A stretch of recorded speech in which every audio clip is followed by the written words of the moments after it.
আৰু সেই টেণ্ডাৰখিনি পাবলৈ সক্ষম হৈছিল MS এছ'চিয়েট আৰু JN টেডি আৰু তাৰ স্বত্বাধিকাৰ আছিলে নুপুৰ চাফা।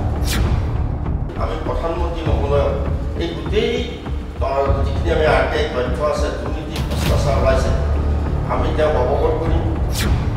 124 কোটি টকাৰ সমাজ কল্যাণ বিভাগত শিশু সামগ্ৰীৰ ওপৰত দুৰ্নীতি সংঘটিত কৰিলে এই গোটেইটো তদন্ত কৰিবৰ কাৰণে আমি মুখ্যমন্ত্ৰী ডাঙৰীয়াক 19/2025 তাৰিখত আমি এখন স্মাৰকপত্ৰ প্ৰদান কৰিছোঁ। প্ৰায় 15 পৃষ্ঠা অংগনবাড়ী কেন্দ্ৰত মই নগাঁৱত গৈছিলোঁ। তেওঁলোকে ক'লে যে সামগ্ৰীবিলাক আজি আমি কাগজতে দেখা পাইছোঁ, বাস্তৱত আমাৰ কেন্দ্ৰত তেনেধৰণৰ সামগ্ৰী আমি পোৱা নাই। 1 নম্বৰ। 2 নম্বৰ হৈছে যে সামগ্ৰীবিলাক বজাৰৰ যি মূল্য সেই মূল্যতকৈ 4 গুণৰ অধিকত তেওঁ ভাওচাৰ দিছে। প্ৰায় 15 পৃষ্ঠা অংগনবাড়ী কেন্দ্ৰত মই নগাঁৱত গৈছিলোঁ। তেওঁলোকে ক'লে যে সামগ্ৰীবিলাক আজি আমি কাগজতে দেখা পাইছোঁ, বাস্তৱত আমাৰ কেন্দ্ৰত তেনেধৰণৰ সামগ্ৰী আমি পোৱা নাই। 1 নম্বৰ। 2 নম্বৰ হৈছে যে সামগ্ৰীবিলাক বজাৰৰ যি মূল্য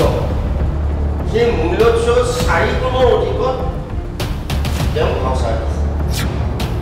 সেইটো কিন্তু আমি ক'ব বিচাৰিছোঁ যে CCI যে তাত ৰেড মাৰিব লাগে, যাব লাগে, মুখ্যমন্ত্ৰীৰ অধীনস্থত ED আছে, CID আছে, CM ভিজিলেন্স আছে। মুখ্যমন্ত্ৰীয়ে ইচ্ছা কৰিলে এই গোটেই তথ্যখিনি আমি দিয়া তথ্যখিনি CM ভিজিলেন্স দি বা ED দি পেলাই নুপুৰ চাহাৰ তদন্ত কৰিব পাৰে, কিন্তু তাকে নকৰি CCI তালৈ গৈছে। এইটো এটা গছত গৰু উঠা কথা, হলুমাৰে কাণ কৰি যোৱা কথা। আমি প্ৰধানমন্ত্ৰী মহোদয়ক এই গোটেই যিখিনি আমি RTI তথ্য আছে দুৰ্নীতি ভ্ৰষ্টাচাৰ ওলাইছে আমি তেওঁক অৱগত কৰিম। কল্যাণ বিভাগত 2021 চনৰ পৰা 2023 চনলৈ শিশুৰ পুষ্টিকৰ বা শিশুৰ স্বাস্থ্যৰ, শিশুৰ খাদ্যৰ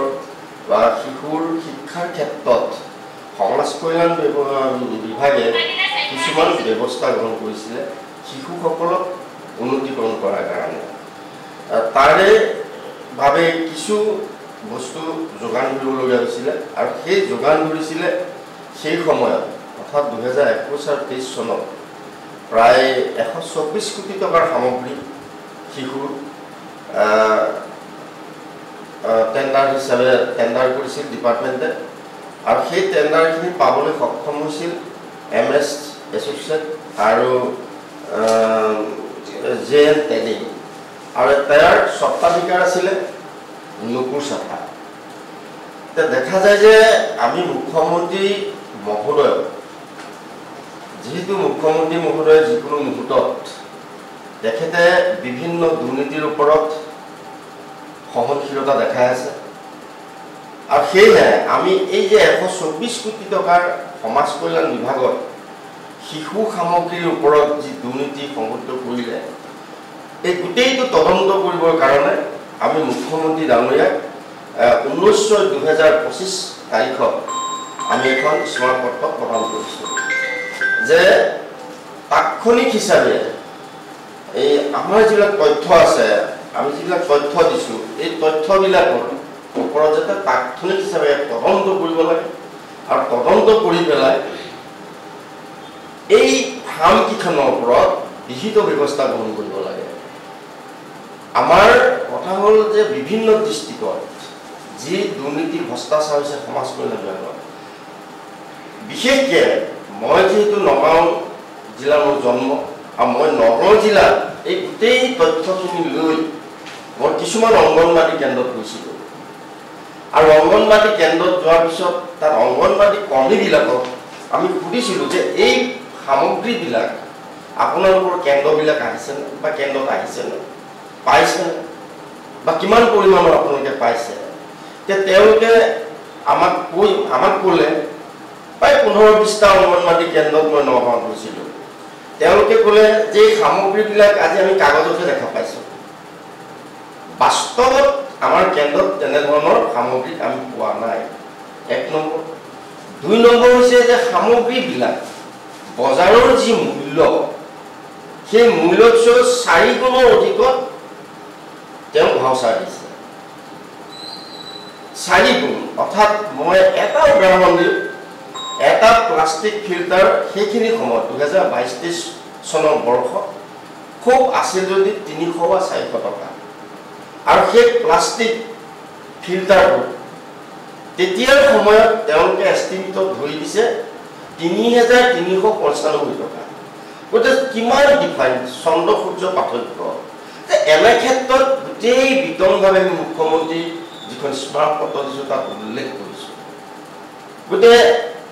এতিয়া মুখ্যমন্ত্ৰীয়ে কিমানখিনি তেওঁ সময় দিব পাৰে বা তেওঁ ডিপাৰ্টমেণ্ট মুখ্যমন্ত্ৰী কাৰ্যালয়ে সময় দিব পাৰে বা সেই ডিপাৰ্টমেণ্টৰ কেনেধৰণে ইনকুৱাৰী কৰে কিন্তু এটা কথা আমি মুখ্যমন্ত্ৰীক আপোনালোকৰ সংবাদ মাধ্যমৰ জৰিয়তে এটাই কথা ক'ব বিচাৰিছোঁ যে ডিপাৰ্টমেণ্টৰ ইনকুৱাৰীত আমি সন্তুষ্ট নহওঁ কাৰণ ডিপাৰ্টমেণ্টে তেওঁলোকৰ যিবিলাক বিষয়ে দুৰ্নীতি ভ্ৰষ্টাচাৰ কৰিছে এই নুপুৰ চাহাক লগত লৈ পেলাই ঠিকাদাৰ গতিকে তেওঁলোকে নুপুৰ চাহাৰ যি দুৰ্নীতি ভ্ৰষ্টাচাৰ তেওঁলোকে তদন্ত নকৰে আৰু সেইকাৰণে মুখ্যমন্ত্ৰীক আমি দাবী কৰিব বিচাৰিছোঁ যে এটা জুডিচিয়েল তদন্ত মুখ্যমন্ত্ৰীৰ পৰা ব্যৱস্থা কৰক সেইটোকেতো আমি ক'ব বিচাৰিছোঁ যে CCI যে তাত ৰেড মাৰিব লাগে যাব লাগে মুখ্যমন্ত্ৰীৰ অধীনস্থত ED আছে CID আছে CM ভিজিলেন্স আছে মুখ্যমন্ত্ৰীয়ে ইচ্ছা কৰিলে এই গোটেই তথ্যখিনি আমি দিয়া তথ্যখিনি CM ভিজিলেন্স দি বা ED দি পেলাই নুপুৰ চাহাৰ তদন্ত কৰিব পাৰে কিন্তু তাকে নকৰি CCI তালৈ গৈছে এইটো এটা গছত গৰু উঠা কথা হলুমাৰে কাণ খজোৱা কথা গতিকে সেইকাৰণে আমি ক'ব বিচাৰিছোঁ মুখ্যমন্ত্ৰী মহোদয়ক দাবী জনাইছোঁ যে এইটো এটা মানে সুস্থ এটা তদন্ত কৰক সকলো ৰৌ বৰালি একদম মানে ছ'চিয়েলৰ পৰা অকল ঠিকাদাৰ নুপুৰ চাহে যে দুৰ্নীতি কৰিছে সেইটো নকয় কাৰণ এই এষ্টিমেটবিলাক ডিপাৰ্টমেণ্টে বনাইছে গতিকে ডিপাৰ্টমেণ্টৰ যিখিনি বিষয়াই সেইখিনি সময়ত এষ্টিমেট বনাইছিলে তে বিষয়াসকল কি অন্ধ আছিল নেকি যে সেইখিনি সময়ত এটা ফিল্টাৰৰ দাম য'ত 300-400 তাত 3395 টকা হ'ব পাৰে নেকি গতিকে সেই বিষয়াসকলক নুপুৰ চাহে মেনেজ কৰিছিল কমিশ্যন দিছিলে আৰু কমিশ্যন দি যিটো ফিল্টাৰৰ দাম 300-400 টকা সেইটো 3300 টকা 95 টকা বনাই তেওঁ বিল পেমেণ্ট কৰিছিলে ইতিমধ্যে 124 কোটি টকা ধেমালি নহয়তো আৰু সামগ্ৰীখিনি যদি গৈও পালে হয় তেতিয়াও বেলেগ কথা তেওঁ কি কৰে যে যিবিলাক আমাৰ ডিষ্ট্ৰিক্ট অফিচাৰ আছে বা CTPO আছে এই যে যিবিলাক মানে ভাউচাৰ আছে এই ভাউচাৰবিলাক তেওঁলোকে CTPO বা ছুপাৰভাইজাৰ বা ডিষ্ট্ৰিক্ট অফিচাৰৰ সৈতে তেওঁ ভাউচাৰবিলাক চহী কৰাই লৈ আহে তাতো কিবা কমিশ্যন দিয়ে কাৰণ সামগ্ৰী নেপোৱাকৈ ভাউচাৰ কেনেকৈ চহী কৰিলে কমিশ্যন পাব লাগিব ন বিষয়াসকলে সেই বিষয়াসকলে কমিশ্যন লৈ পেলাই বিল ভাউচাৰ চালানবিলাকত চিগনেচাৰ কৰি দিয়ে নুপুৰ চাহাই এতিয়া আপোনালোকে মুখ্যমন্ত্ৰীক মেমৰিয়েল দিছে যদিহে মুখ্যমন্ত্ৰীয়ে বিষয়টোৰ সম্পৰ্কত কোনো ধৰণৰ ব্যৱস্থা গ্ৰহণ নকৰে তেন্তে আপোনালোকে কেনেধৰণে চাওক আমি মুখ্যমন্ত্ৰীৰ ওপৰত বিশ্বাস আছে কাৰণ তেওঁ তেনেকুৱা কিছুমান তদন্ত দিছে আৰু যদিহে এই ক্ষেত্ৰত মুখ্যমন্ত্ৰী অৱহেলা কৰে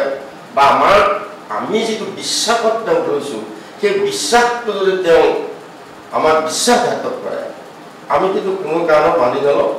আমি ইতিমধ্যে সিদ্ধান্ত গ্ৰহণ কৰিছোঁ আমি দুয়োটা সংগঠনে কৃষক শ্ৰমিক উন্নয়ন সংগ্ৰাম সমিতি ডিউৰি পিপুলছ জাষ্টিছ ফ্ৰণ্ট আমি দুয়োটা সংগঠনে ইতিমধ্যে সিদ্ধান্তই লৈছোঁ যে মুখ্যমন্ত্ৰী ডাঙৰীয়ে যদি 15 দিনৰ ভিতৰত ইয়াৰ এটা মানে তদন্তৰ সুস্থ ব্যৱস্থা নকৰে তেতিয়াহ'লে আমি দিল্লীলৈ যাম আৰু দিল্লীত গৈ আমি প্ৰধানমন্ত্ৰী মহোদয়ক এই গোটেই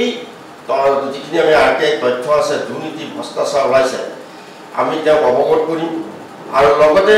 বিভাগীয় ইউনিয়ন মন্ত্ৰী আৰু ডলাৰ মন্ত্ৰী এই এটাইকেইজনকে আমি